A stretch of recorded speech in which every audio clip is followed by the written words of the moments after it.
August 5th, 1962. Vinnie Torino had been running wiretaps for the Chicago outfit for 8 years. That night, he was supposed to destroy the JFK Monroe recording after transcribing it. Instead, he kept a copy. At 11:47 p.m., Marilyn Monroe was found dead. The official cause was overdose. But Vinnie knew what she'd told the president 43 minutes before she died. He knew about the files she'd stolen. For 60 years, that recording sat in a safety deposit box in Cicero, the secret that could topple governments. The conversation that proved Marilyn didn't kill herself. Then yesterday, someone left a package at Vinnie's electronics shop. Inside was his recording, and a note that read, "You have 72 hours." The night Marilyn died wasn't about love. It was about treason. Before we jump back in, tell us where you're tuning in from, and if this story touches you, make sure you're subscribed because tomorrow I've saved something extra special for you. The wire cutters slipped from Vinnie Torino's weathered hands as footsteps crunched through the gravel behind his shop. 3 deliberate steps, a pause, then the unmistakable metallic click of a gun's safety being released. Vinnie's breath caught in his throat. 60 years old, arthritic joints screaming, but muscle memory kicked in as he dropped behind the workbench. The recording was still sitting on his desk, exposed under the fluorescent light like evidence at a crime scene. "Vincent," the voice carried through the thin walls of Torino Electronics, honey smooth with a Chicago accent that belonged to expensive suits and shallow graves. "We need to talk." Vinnie's mind raced. 48 hours left on the deadline. He'd spent yesterday pulling apart every piece of surveillance equipment in his shop, checking for bugs, for cameras, for any sign that someone had been watching him. The paranoia he'd buried for 15 years came flooding back like muscle memory. The front door chimed. They were inside. He crawled toward the back exit, knees scraping against concrete scattered with resistors and copper wire. His fingers found the .38 Special taped under the workbench, old habits from his outfit days. Some things you never forgot, like keeping a gun within reach and always knowing where the exits were. "Mr. Torino?" A different voice now. Younger, professional, the kind of voice that belonged to men who killed for paychecks instead of passion. "We know you're here. Your lights are on." Vinnie pressed his back against the rear door, gun trembling in his grip. Through the gap under his workbench, he could see polished shoes moving through his shop. 2 sets. Maybe more. The package had arrived Tuesday morning. Unmarked brown paper. No return address. Inside, wrapped in tissue paper like a Christmas gift, was a cassette tape he recognized immediately. His own handwriting on the label, 8/5/62 to 11/4 p.m. Below it, a single sheet of paper with 5 words that made his blood freeze. "You have 72 hours. $2 million. He'd burned everything else from those days.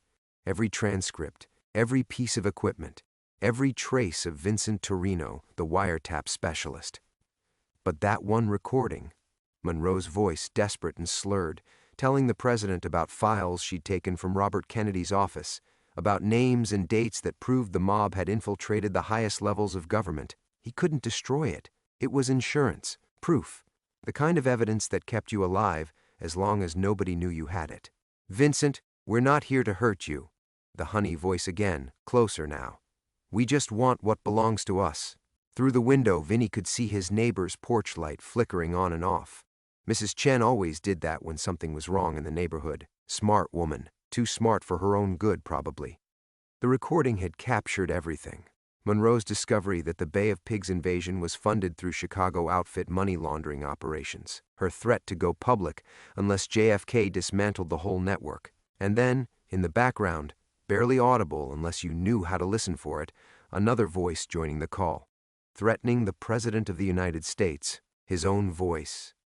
The shame of it still burned in his chest. He'd been young, hungry, drunk on power and Sam Giancana's approval.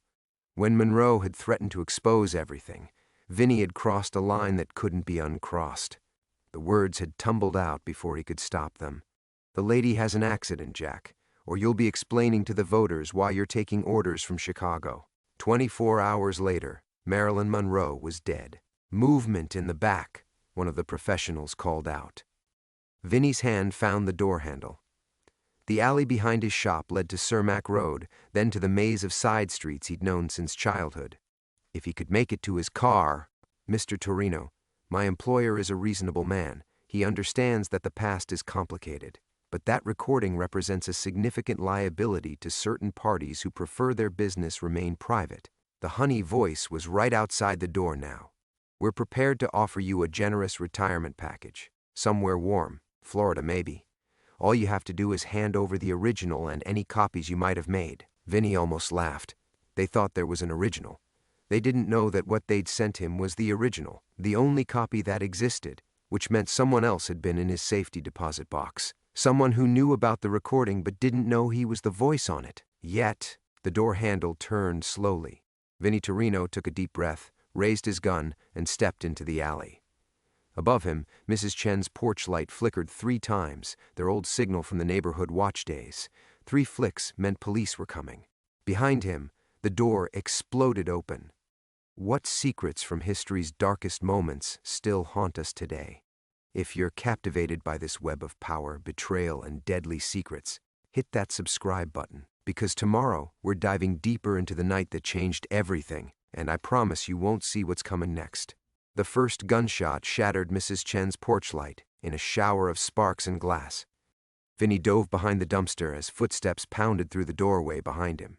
His knees screamed against the concrete, and the .38 felt foreign in his hands after 15 years of handling nothing more dangerous than soldering irons.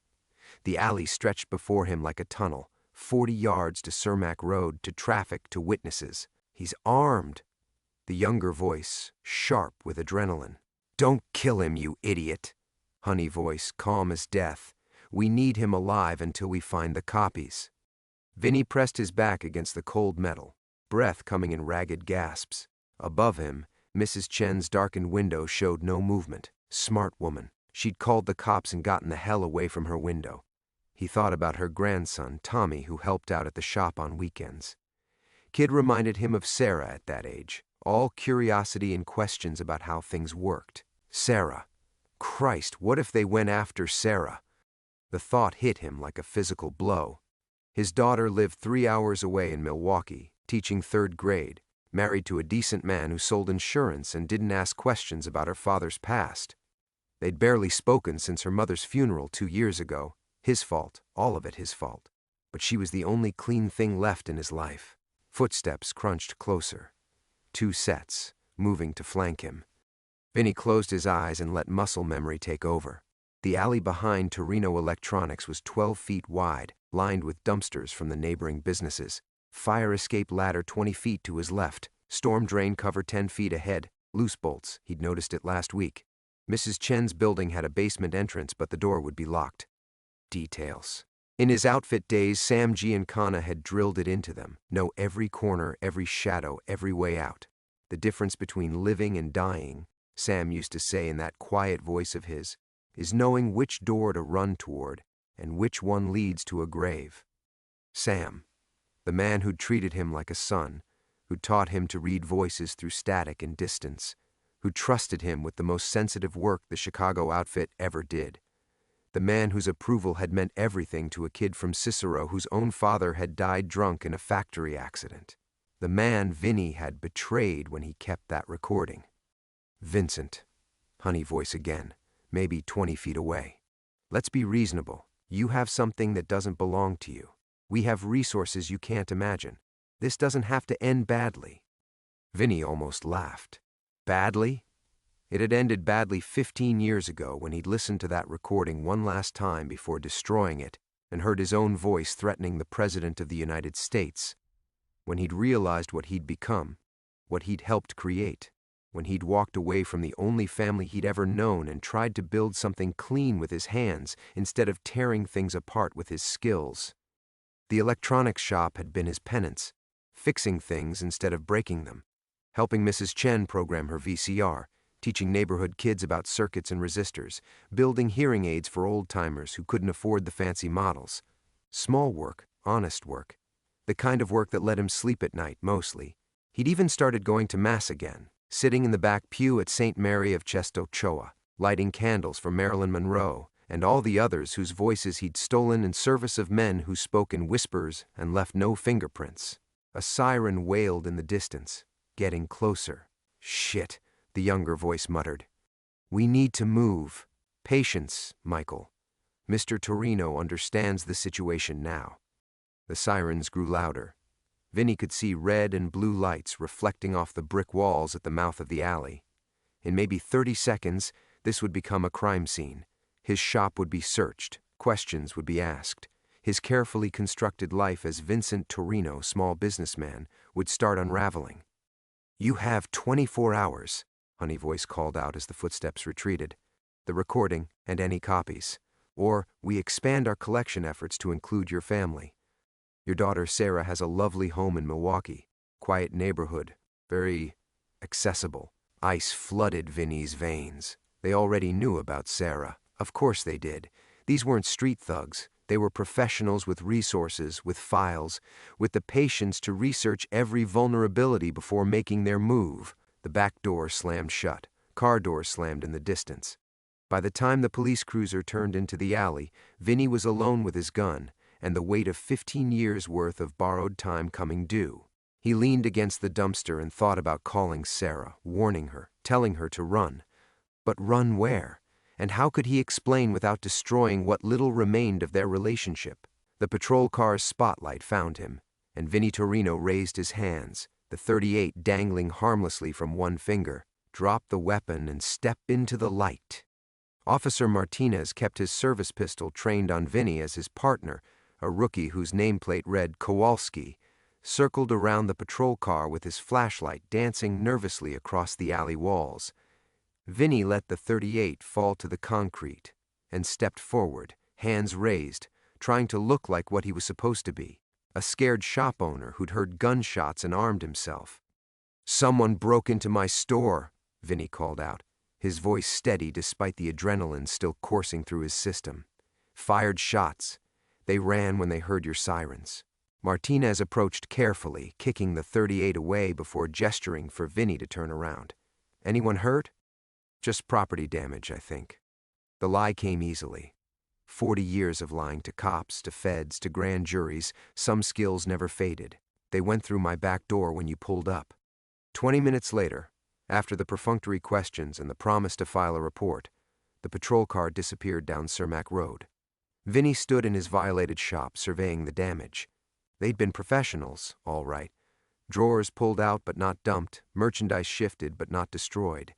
They'd been searching for something specific, and when they didn't find it, they'd waited for him to come back, because they needed him alive, at least until they found the copies they thought he'd made. Vinny walked to his office and opened the safe behind the Cubs calendar, the real safe, not the decoy behind the cash register. Inside, wrapped in oilcloth like a sacred relic, was the original recording from August 5, 1962. The cassette that had arrived in the mail was a copy, which meant someone else had access to his safety deposit box. Someone with connections, with resources, with a kind of reach that could penetrate banks and police departments and God knew what else. His hands shook as he unwrapped the tape. He'd listened to it maybe a dozen times over the years, usually late at night when the guilt wouldn't let him sleep. Monroe's voice slurred with pills and desperation, Kennedy's voice tight with political calculation, and then, cutting through like a knife, his own young voice making threats that had helped seal a president's fate and a movie star's death. The phone rang. Vinny's blood turned to ice water. Nobody called the shop after hours except Mrs. Chen, and she wouldn't call tonight, not after what she'd witnessed. He let it ring once, twice, 3 times. On the 4th ring, he picked up. "Torino Electronics." "Hello, Vincent." The voice hit him like a physical blow, gravelly, measured, unmistakable even after 15 years. Sam Giancana was supposed to be dead. Vinny had read the obituary in 1975, gunned down in his own kitchen, 7 shots to the head and neck, just before he was supposed to testify before a Senate committee. The Chicago outfit's most powerful boss, silenced forever along with his secrets. But dead men didn't make phone calls. "Surprised to hear from me?" The voice carried that familiar mix of paternal warmth and casual menace that had once made Vinny feel like the most important person in the world. "You always were my best listener, Vincent, even when you thought nobody was watching. Vinny's throat felt like sandpaper. Sam? In the flesh. Well, not exactly in the flesh. That would be inconvenient for both of us. But very much alive, thanks to certain arrangements with certain government agencies who found my continued existence more valuable than my public demise. The room spun around Vinny. Sam Giancana alive. Sam Giancana calling him. Sam Giancana knowing about the recording. You sound confused, my boy. Let me clarify the situation.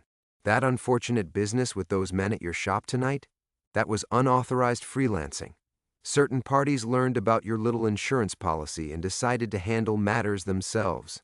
Amateurs, no finesse. Vinny found his voice. What do you want, Sam? The same thing I've always wanted. Loyalty from my family. You took something that belonged to all of us, Vincent. Something that could destroy not just me, but everyone who ever trusted the outfit to keep their secrets safe, including secrets about a certain president who's been dead almost 30 years. The weight of it crashed down on Vinny like a collapsing building. Sam was alive. Sam knew about the recording. And Sam knew that Vinny was the voice on that tape threatening JFK. I'm offering you a chance to make this right, Sam continued. To remember where your loyalties lie. Bring me the recording, all copies, and we'll forget this unfortunate lapse in judgment. Consider it a family reunion. Vinny stared at the cassette in his hands, at 15 years of borrowed time crystallizing into this single moment. And if I refuse? Sam's laugh was soft as silk and sharp as broken glass. Then you'll discover that some betrayals echo across decades, Vincent. And the past has a way of collecting what it's owed. Your daughter Sarah, for instance. She has such a promising future ahead of her. The line went dead, leaving Vinny alone with the recording that had haunted him for 15 years, and the terrible certainty that his old life had finally come home to claim him. Vinny sat in the darkness of his shop for 20 minutes after Sam's call, staring at the phone like it might ring again and tell him this was all a nightmare. The familiar weight of the 38 in his lap felt heavier than it had in 15 years, and his hands wouldn't stop shaking. Sam Giancana was alive. The implications cascaded through his mind like dominoes falling. If Sam was alive, who else was? What other ghosts from 1962 were still walking around with scores to settle? He forced himself to move, to think.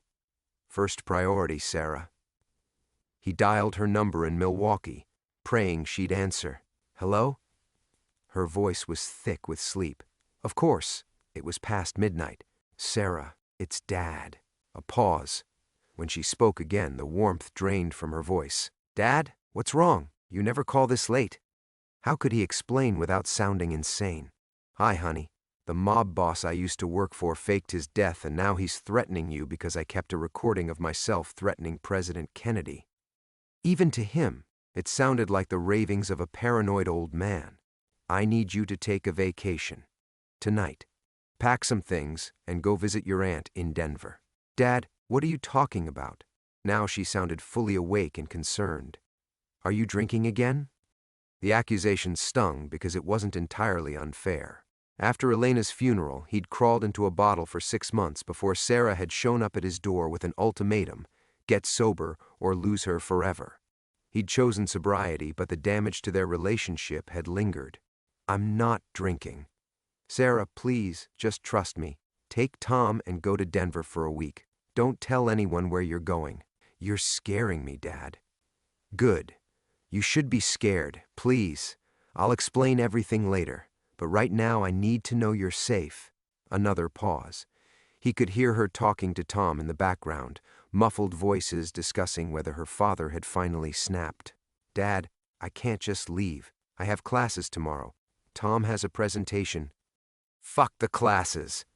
The words exploded out of him. Sarah, people are going to come looking for me, and they might try to hurt you to get to me. Real people with real guns who don't give a damn about third-grade teachers or insurance presentations. Silence stretched between them.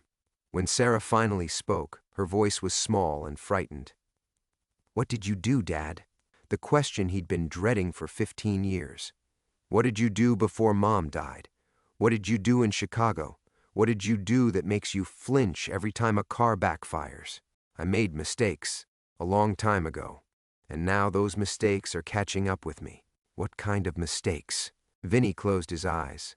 The kind that get people killed. He could hear her crying softly, and the sound carved pieces out of his heart. This was what he'd been trying to protect her from. The knowledge that her father was the kind of man who made threats against presidents and kept secrets that got movie stars murdered. Dad, go to Denver, baby girl. Tonight, please. The line went dead. Vinny stared at the phone, wondering if he'd just destroyed the last good thing in his life to save it. He spent the next hour destroying evidence. 15 years of carefully maintained legitimacy went into the shop's incinerator. Records that might lead back to his outfit days, photographs from the old neighborhood, anything that connected Vincent Torino, the electronics repairman, to Vincent Torino, the wiretap specialist. But he couldn't burn the recording. Not yet. It was his only bargaining chip, the only thing keeping him alive until Sam decided how to handle this mess. Around 2 a.m., the front door chimed. Vinny froze. He'd locked that door, turned off all the lights. Nobody should be able to get in unless they had serious skills or serious tools. Mr. Torino? A woman's voice, unfamiliar. I'm not here to hurt you. He moved carefully toward the front of the shop, 38 in hand.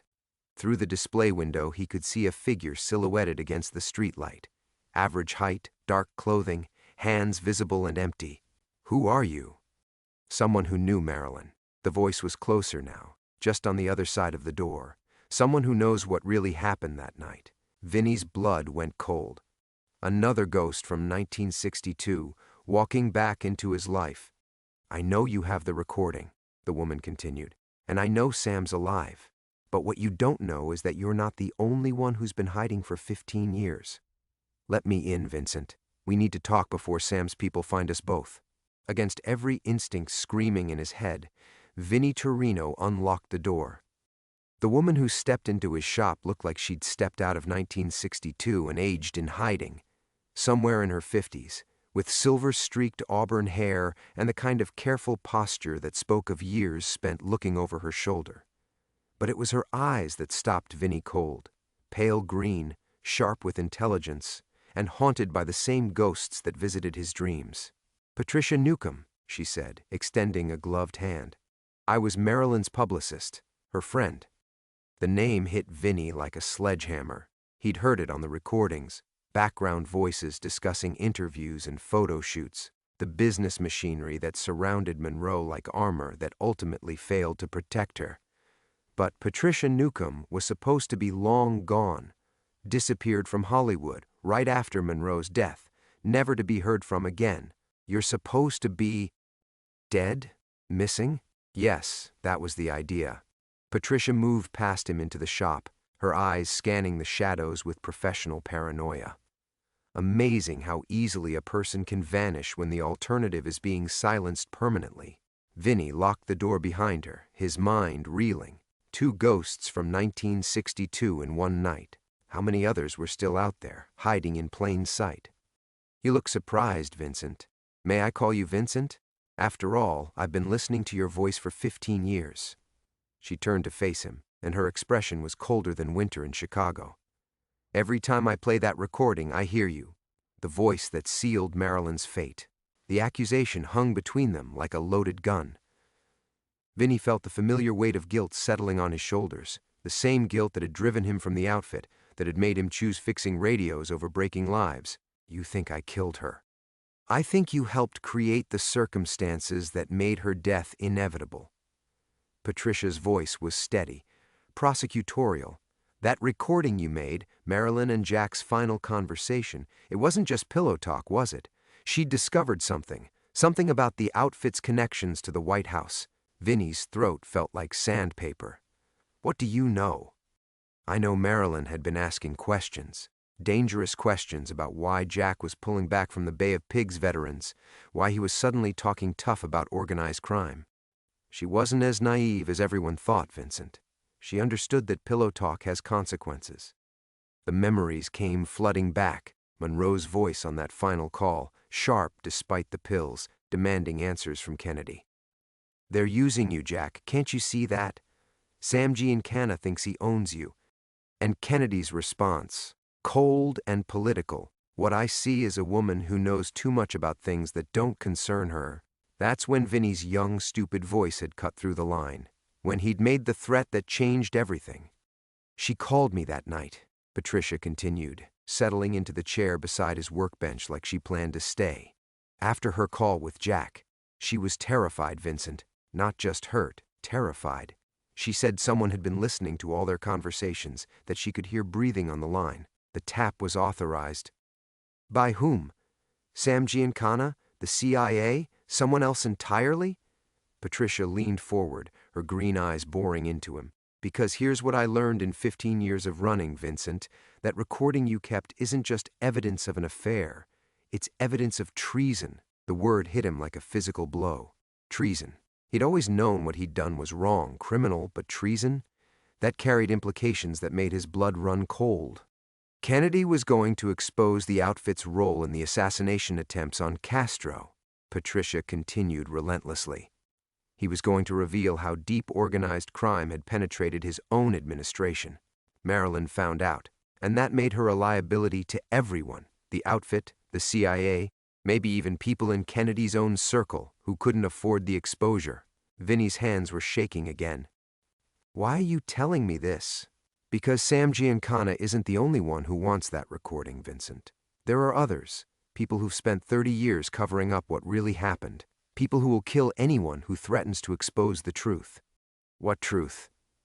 But even as he asked, Vinny already knew, the terrible knowledge he'd been carrying like a tumor in his chest for 15 years. Patricia's smile was sharp as a blade. The truth about who really gave the order to kill Marilyn Monroe, and why your voice threatening the president was exactly what they needed to set everything in motion. Before Vinny could respond, the lights went out. Every street light on the block, every neon sign, every electric glow that had been holding back the darkness.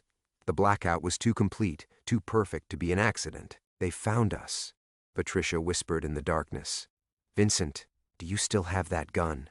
Outside, car doors slammed shut with military precision.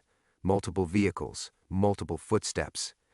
These weren't the amateur freelancers from earlier tonight. How many rounds? Patricia's voice was calm, professional. 6. That's not enough. Not nearly enough. In the absolute darkness, Vinny heard Patricia moving with the fluid efficiency of someone who'd spent 15 years expecting this moment. A soft click, then the barely perceptible sound of metal sliding against leather. You're armed, he whispered. I've been armed for 15 years. Her voice came from a different position now. She'd moved to the window.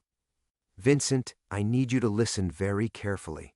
Everything I told you about that night, about Marilyn, about Kennedy, about Sam's involvement, it's all true. But there's something else. Something I've been waiting 15 years to tell you. The footsteps outside were closer now, methodical, surrounding the building. Vinny could hear the subtle sounds of professionals setting up a perimeter, the scrape of a ladder against brick, the whispered coordinates of a tactical team. Patricia, whatever you're going to say, the recording you kept, Vincent, the one you've been carrying like a cross for 15 years.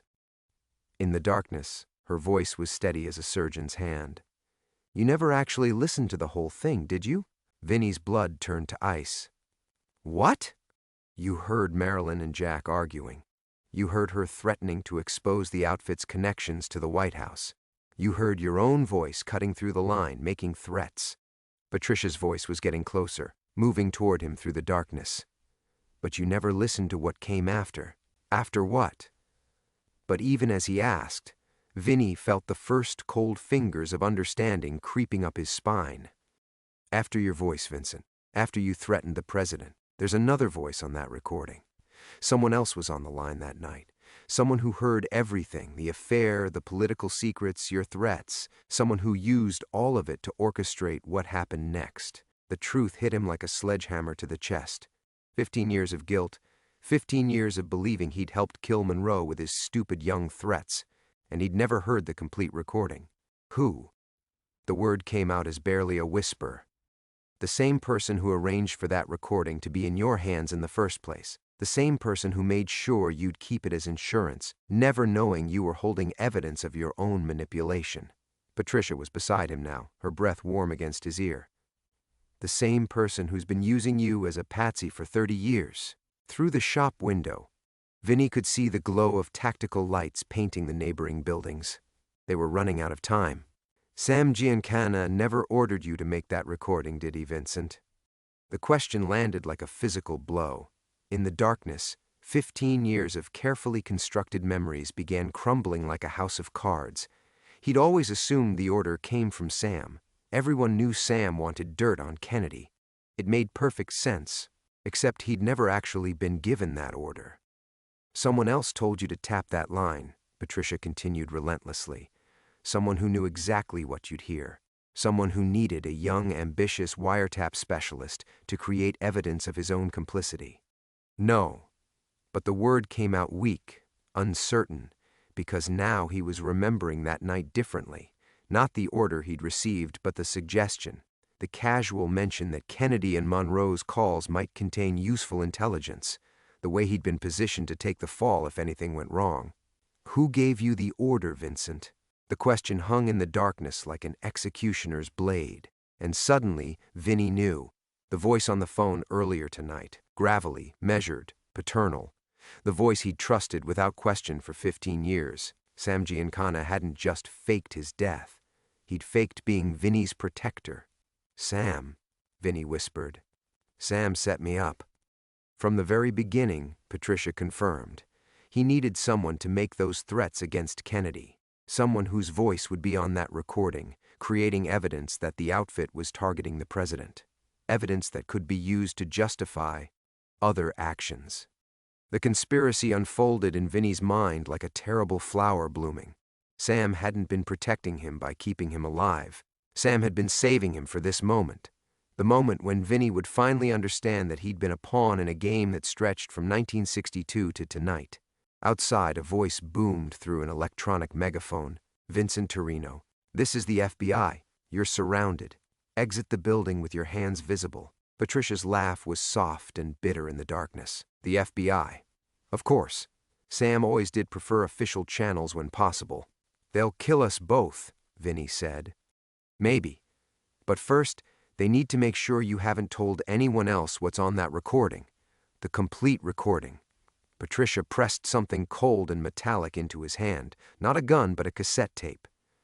This is what you should have been listening to for 15 years, Vincent. The real evidence. The voice that proves Sam Giancana didn't just help kill Marilyn Monroe. He orchestrated the entire conspiracy to frame the outfit for threatening Kennedy, giving certain government agencies all the justification they needed to handle the Marilyn problem permanently. The megaphone crackled again. You have 60 seconds to exit the building. Patricia's voice cut through the darkness one final time, cold as winter and sharp as a blade. The only question now, Vincent, is whether you're still Sam's useful idiot or if you're finally ready to fight back. Vinny's fingers closed around the cassette tape, the plastic edges sharp against his palm. 30 years of lies crystallized into this moment, this choice. Through the shop window, tactical lights swept the street like mechanical vultures. Fight back how? He whispered. We're surrounded. Patricia moved to his workbench, her hands finding tools in the darkness with practiced efficiency. Your shop backs up to Cicero Creek, doesn't it? The storm drain system?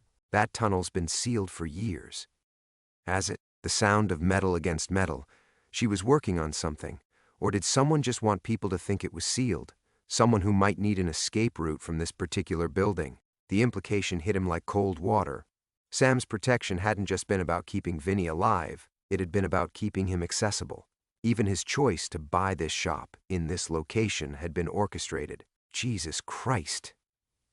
How long has he been playing me? Since 1962, maybe longer. Patricia's voice carried the weight of her own revelations. I spent 15 years thinking I was hiding from the outfit. Turns out I was hiding from the man who convinced everyone else the outfit was the real threat. Outside, the FBI countdown continued. 30 seconds, Mr. Torino. Vinny pressed the cassette tape against his chest, feeling his heart hammer against it. Why now? Why is Sam making his move after all these years? Because someone else found out. Someone who could expose the whole conspiracy. Patricia's hands stilled on her work. Your daughter, Vincent. The words hit him like a physical blow. Sarah doesn't know anything. She's a teacher, smart woman, curious, and she's been asking questions about her father's past ever since that article came out about the church committee investigations. Patricia turned toward him in the darkness. Sam knows she's been digging. He knows she's close to finding something that could unravel 30 years of carefully constructed lies. Vinny felt the world tilting beneath his feet. All his efforts to protect Sarah, to keep her away from his past, and she'd been walking toward the truth on her own. The threatened phone call earlier wasn't just about controlling him. It was about eliminating a loose thread. "She called me tonight," he said, the words coming out strangled, "after I warned her to leave town. She hung up angry." "Good. Angry means she's not coming here." Patricia's voice carried a bitter edge of hope. "But Vincent, if we don't make it out of tonight, she'll keep looking for answers, and eventually she'll find the wrong ones." The FBI voice boomed again. "Time's up. We're coming in." Patricia grabbed his arm. "The storm drain, behind your parts storage. There's a false panel. Sam had it installed when you bought this place, didn't he? Part of the security upgrades he suggested?" Vinny's mind reeled back through the years. The workmen who'd come after he'd signed the lease, the improvements that Sam had insisted on paying for. At the time, it had seemed like generosity. Now he understood it for what it was, preparing the cage. "He wanted me trapped here." "No, Vincent. He wanted you to think you were trapped here. The exit was always there. He just needed you to be desperate enough to use it."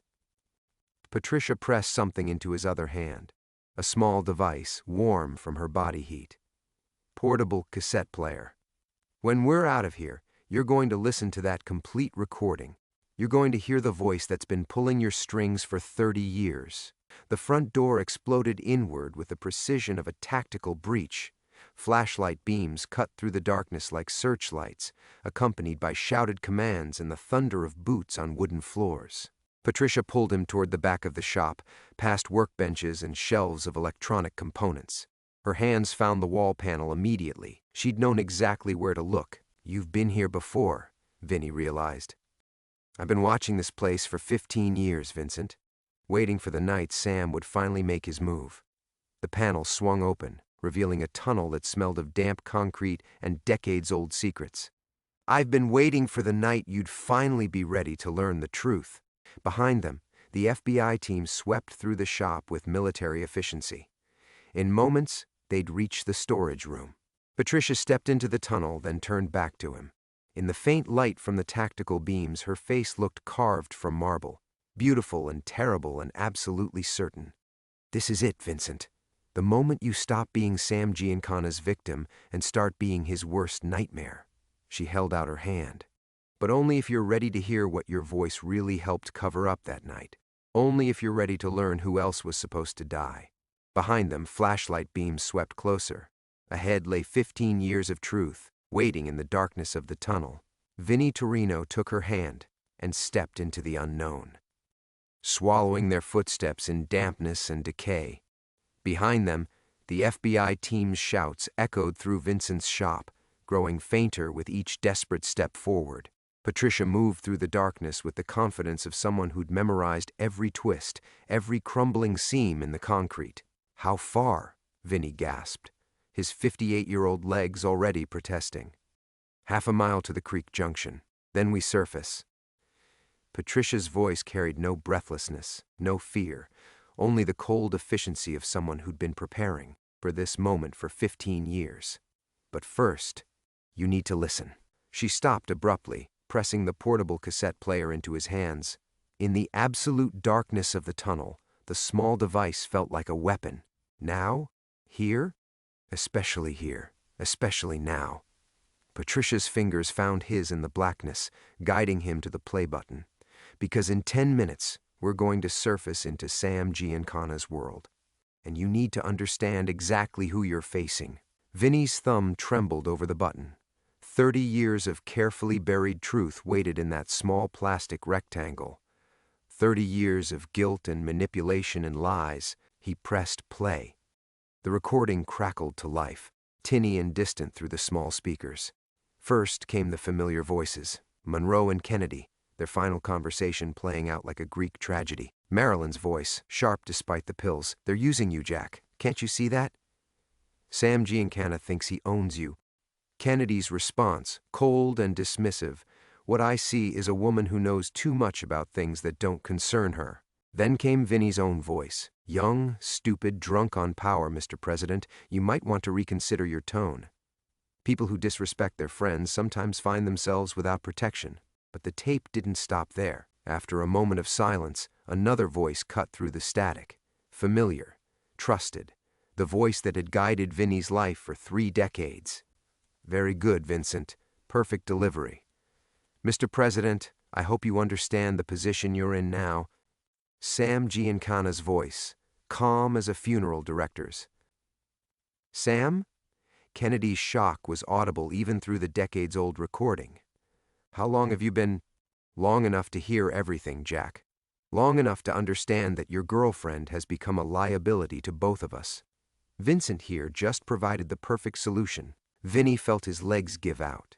He slumped against the tunnel wall, the cassette player falling from nerveless fingers. Patricia caught it before it hit the concrete. "Keep listening," she said, her voice gentle for the first time since he'd met her. "This is extortion," Kennedy's voice, smaller now, frightened. "This is politics," Sam replied. "Vincent's threat gives us both what we need. You get plausible deniability when Marilyn has her unfortunate accident. I get a useful recording that proves the outfit was targeting you. Everyone wins. Everyone except Marilyn," Kennedy whispered. "Everyone who matters, Jack Vincent. You did beautifully. Make sure that tape gets filed somewhere safe. Someday we might need evidence that the outfit was threatening the president." The recording ended with a click that echoed through the tunnel like a gunshot. Vinny stared into the darkness, his entire understanding of reality crumbling like old concrete. "He used me to threaten Kennedy. Then he used my threat as evidence against the outfit, while positioning himself as the reasonable voice trying to control the dangerous elements." Patricia's voice carried 30 years of accumulated rage. "Sam Giancana didn't just fake his death, Vincent. He faked being the victim of his own conspiracy." The implications crashed over Vinny like a tide of ice water. Every mob investigation that had focused on the outfit's Kennedy connections, every documentary that painted Sam as the dangerous criminal element, every narrative that positioned the government as the victim of organized crime's overreach, all of it orchestrated by Sam himself. "Marilyn," Vinny whispered, "was killed to create a crisis that would justify everything that came after. The crackdowns on organized crime, the increased surveillance powers, the elimination of anyone who knew too much about what really happened." Patricia's voice hardened. "Including, eventually, you." Behind them, distant voices echoed through the tunnel. The FBI had found the entrance. But why wait 30 years? Because Sam needed time to build his new identity. Time to position himself as an elder statesman instead of a criminal. Time to make sure everyone who could contradict his story was either dead or discredited. Patricia pulled him to his feet. "Everyone except you, Vincent. You were the one loose thread he couldn't cut without risking exposure." They began moving again, faster now, Patricia leading him through turns he couldn't see. The voices behind them grew closer, until Sarah started asking questions, Vinny realized. Until Sarah started asking questions, Patricia confirmed, and Sam realized he couldn't control 2 generations of Torinos, so he decided to clean house. Ahead, a faint gray light appeared, the tunnel's end. Freedom, or another trap. "Patricia," Vinny said as they approached the exit, "when we get out of here, when this is over, how do we prove any of this?" Her laugh was soft and deadly in the darkness. "We don't prove it, Vincent. We broadcast it. WQED went dark in 1979, she explained, producing a key that opened the building's side door with suspicious ease. "But the equipment still works. Sam never bothered to have it destroyed, probably figured no one would be stupid enough to use it." Inside, dust motes danced in the pale light filtering through broken windows. The broadcast booth looked like a museum exhibit from another era, but when Patricia flipped a series of switches, The ancient board hummed to life with surprising clarity. "Emergency frequency," she said, adjusting dials with practiced precision. "Every law enforcement agency, every news outlet, every government office between here and Washington will hear this." Vinny slumped into the announcer's chair, the cassette player heavy in his hands. Through the booth's window, he could see the eastern horizon beginning to blush with dawn. Somewhere in this awakening world, his daughter Sarah was probably drinking coffee, getting ready for another day of teaching 8th graders about history. She had no idea that history was about to be rewritten. "What if they cut the transmission?" "They'll try." Patricia's smile was sharp as broken glass. "But I've spent 15 years preparing for this moment. There are backup stations, backup recordings, backup plans. Sam taught me well, maybe too well." The recording played one more time through the station's speakers, Sam Giancana's voice filling the dusty air with 30-year-old lies. When it ended, Patricia nodded toward the microphone. "Your turn, Vincent. Tell them what you know." Vinny looked at his reflection in the booth's dark window, a 58-year-old man who'd spent half his life carrying someone else's guilt. When he spoke, his voice was steady for the first time in decades. "My name is Vincent Torino. On August 5, 1962, I recorded a phone conversation between President Kennedy and Marilyn Monroe. What I'm about to broadcast is the complete, unedited version of that recording, including the voice of the man who orchestrated both Monroe's death and the conspiracy that followed." He pressed play, and Sam Giancana's carefully hidden words spilled out across the airwaves like poison finally purged from a wound. By the time the recording ended, the first news vans were already pulling up outside the station. 3 months later, Vinny sat in a different kind of booth, this one in Minnelli's Diner on the outskirts of Springfield, where Sarah had driven down from Chicago to meet him. The lunch crowd provided cover for their conversation, though the federal marshals at the corner table weren't fooling anyone. "The Senate committee wants to interview you again next week," Sarah said, stirring sugar into her coffee with mechanical precision. She'd grown thinner since the story broke, her eyes carrying the weight of learning that her father's guilt had been carefully manufactured by a dead man who wasn't actually dead. "I know." Vinny picked at his sandwich, appetite still a stranger to him. "Patricia says they're close to finding Sam's new identity. Apparently he's been living as a retired businessman in Scottsdale for 20 years. Sarah looked up from her coffee. "Do you hate him? For what he did to you? To our family?" Vinny considered the question, watching steam rise from his untouched soup. "I used to think I hated myself. For 30 years I carried the weight of thinking I'd helped kill that woman. Now I know I was just a stupid kid who got used by someone who understood exactly how to manipulate guilt and fear." He met his daughter's eyes. "I guess what I feel now isn't hate. It's tired, just bone-deep tired." Sarah reached across the table and took his hand. "The therapist says that's normal. Says it'll take time to separate what you actually did from what he made you believe you'd done." Through the diner's window, Vinny could see the unmarked cars that had become a permanent fixture of his life. The Justice Department called it protective custody. He called it the price of finally telling the truth. "Do you think she knew?" Sarah asked quietly. "Marilyn, do you think she understood what was happening to her?" Vinny thought about that final recording, about Monroe's voice cutting through the pills and the fear to warn a president who was already too compromised to save her. "I think she understood more than any of us. I think that's why they had to kill her." The marshals were already standing, checking their watches. Time to go, time to return to the safe house and the endless depositions and the slow, grinding machinery of justice finally turning after 30 years of carefully maintained lies. As they walked to their separate cars, Sarah turned back to him one last time. "Dad, that night you called to warn me, you saved my life. Whatever else happened, whatever Sam made you believe about yourself, you protected your family when it mattered." Vinny watched his daughter drive away, then climbed into the back seat of the federal sedan. As Springfield faded in the rearview mirror, he pulled out the small recorder Patricia had given him, not for evidence this time, but for memory. He pressed record and began speaking into the gathering dusk. "Day 93 of telling the truth. I'm starting to remember who I used to be before Sam Giancana made me into someone else. It's a strange feeling, being real again." The car turned toward another safe house in another anonymous town, carrying a man who'd finally learned the difference between guilt and innocence, between truth and the stories we tell ourselves to survive. Outside the window, the last light of day painted the sky the color of old memories, finally fading into something that might eventually become peace.